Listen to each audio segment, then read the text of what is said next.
প্রিয় ছাত্রছাত্রী, ক্লাস 8-এর কোর্সে দেখি 5.1 থেকে দেখো 4 নম্বরের অঙ্কটি কিভাবে তোমরা সলভ করবে। প্রথমে অঙ্কটি পড়ে নাও। দেবনাথ একটি আয়তঘন তৈরি করেছে যার দৈর্ঘ্য, প্রস্থ ও উচ্চতা যথাক্রমে 4 সেমি, 3 সেমি ও 3 সেমি। হিসাব করে দেখি এইরকম কতগুলি আয়তঘন জুড়ে দেবনাথ ঘনক তৈরি করতে পারবে। তো প্রথমেই তোমাদেরকে কি করতে হবে, আয়তঘনর আয়তনটা বের করতে হবে, ঠিক আছে? তো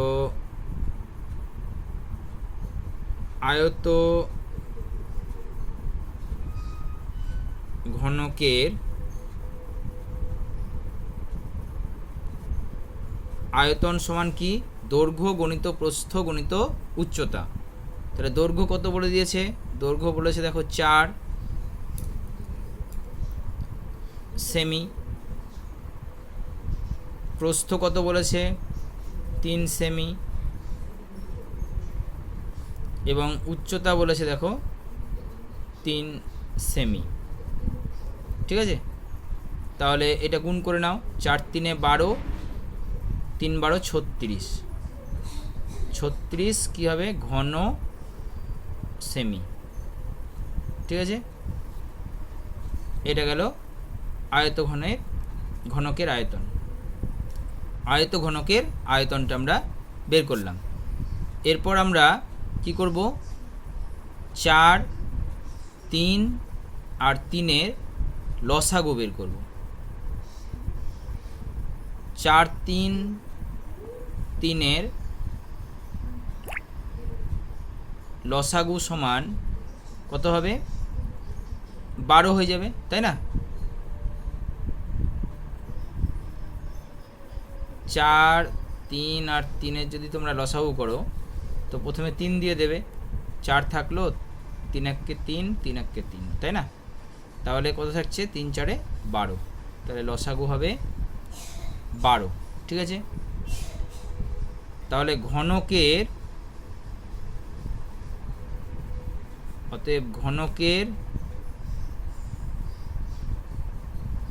একটি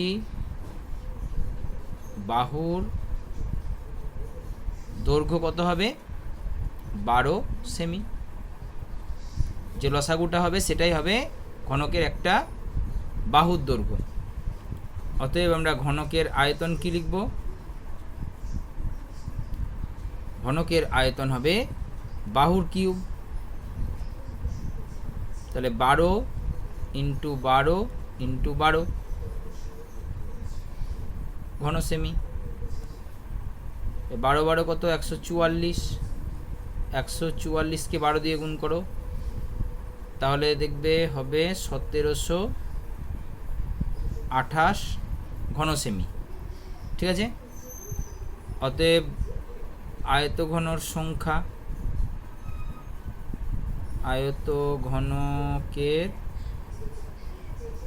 সংখ্যা কত হবে, সংখ্যা হবে তোমার এই 1728কে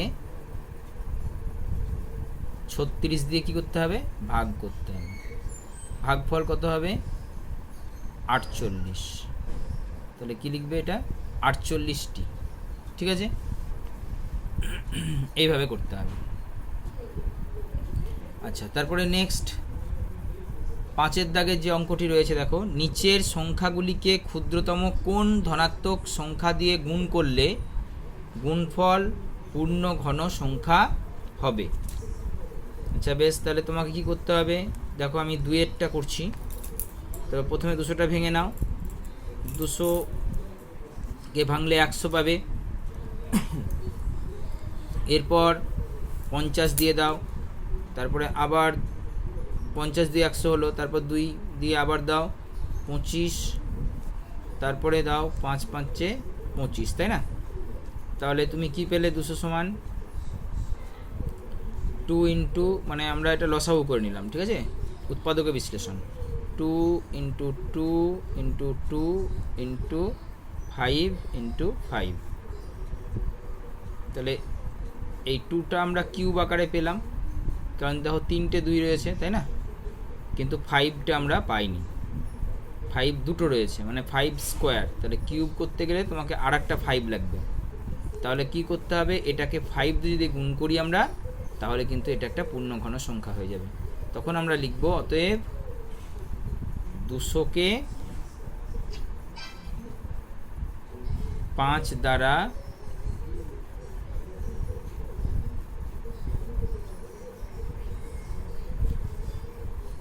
গুণ করলে গুণফল পূর্ণ ঘন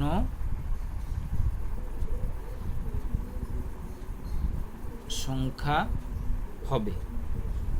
এটা আমরা লিখে দেবো, তাই না? ঠিক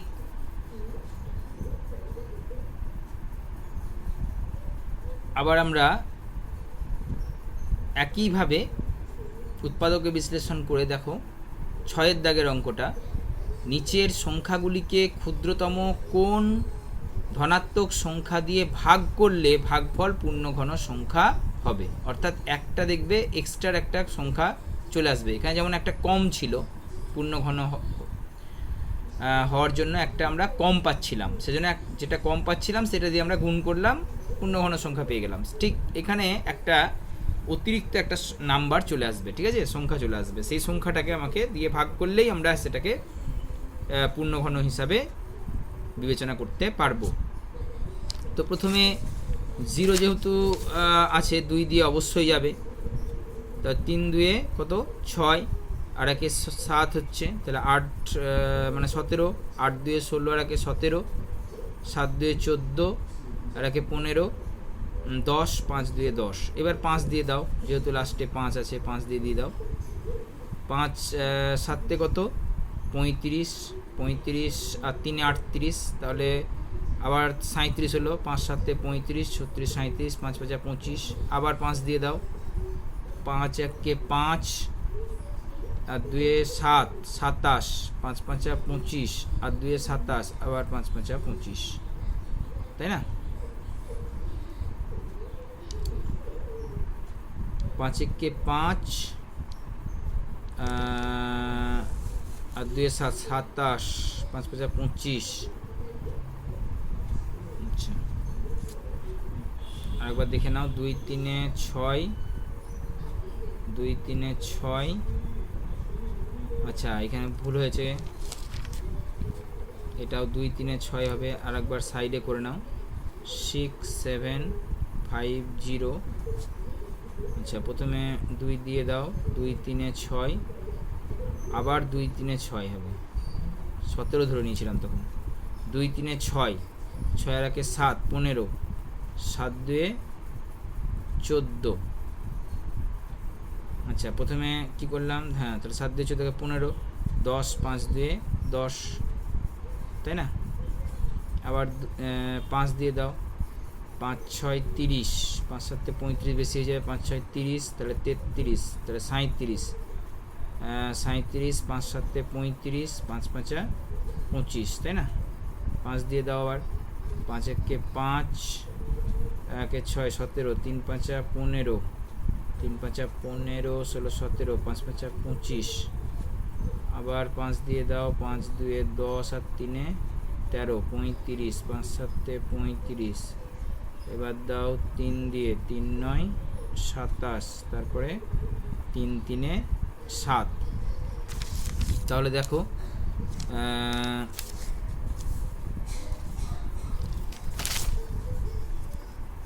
67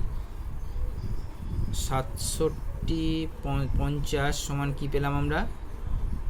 2 ইন্টু 5 ইন্টু 5, এখান থেকে লিখছি, ঠিক আছে, ইন্টু 5, তিনটে 5 আমরা পেলাম, ইন্টু 3 ইন্টু 3 ইন্টু 3, এটা নয়, এখানে আবার 3 পেলাম, তাই না?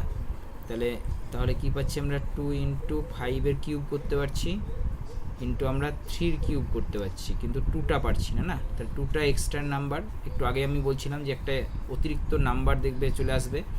তাহলে এই 2 দিয়ে যদি আমরা ভাগ করি তাহলে কিন্তু কি হবে, এই 6750 এটা কিন্তু পূর্ণঘন সংখ্যা হবে। তাহলে আমরা লাস্টে উত্তর কি লিখব, অতএব 6750-কে 2 দিয়ে ভাগ করলে ভাগফল একটি পূর্ণঘন সংখ্যা হবে। ঠিক আছে, এরপর নিচের পূর্ণ ঘন সংখ্যাগুলি মৌলিক উৎপাদকে বিশ্লেষণ করি ও ঘনমূল লিখি। ঠিক আছে, ঠিক একইভাবে উৎপাদক বিশ্লেষণ করে এটা পেয়ে যাবে। তো আমি এটা 5-এরটা নিয়েছি, তোমরা অন্যগুলো এইভাবে করে নেবে। প্রথমে 2 দিয়ে দাও, 5 2 10, 3 2 6, 2 2 4, 4 2 8, আবার 2 দিয়ে দাও, 2 2 4 আর 5 13, 6 2 12 আর 13, 6 2 12, 2 2 4, আবার 2 দাও, 2 1 2, 3 2 6, 3 2 6,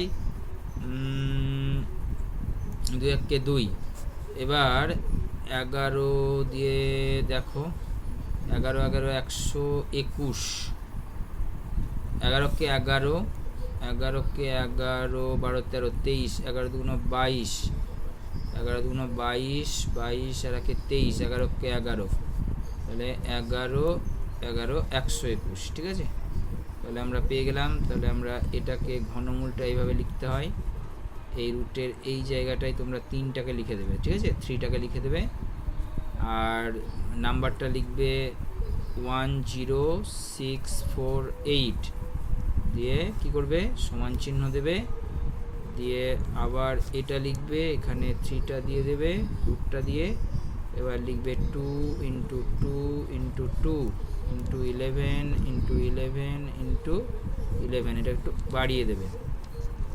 তাহলে দেখো এই 3টে 2 থেকে আমরা একটা 2 পাবো, আর 3টে 11 থেকে আমরা একটা 11 পাবো।